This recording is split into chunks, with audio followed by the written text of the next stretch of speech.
በትልቁ ማሰብ ከትንሽ መጀመር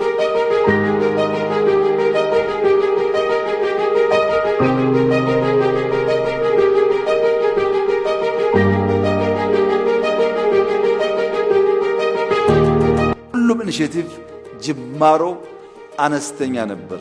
በሂደት እየፈጠነ እየሰፋ እያደገ ጥራት እያረጋገጠ በሀገር ደረጃ ኢምፓክት የሚያመጣ ሆነ። አሁን ከጀመርናቸው ውስጥ ኮሪደር አሸልሟል፣ ግሪን ሌጋሲ አሸልሟል፣ ስንዴ አሸልሟል። አብዛኛው የኛ ኢኒሼቲቮች በዓለም አቀፍ ደረጃ ሪኮግናይዝ የተደረጉና ሽልማት ያሰጡ ናቸው።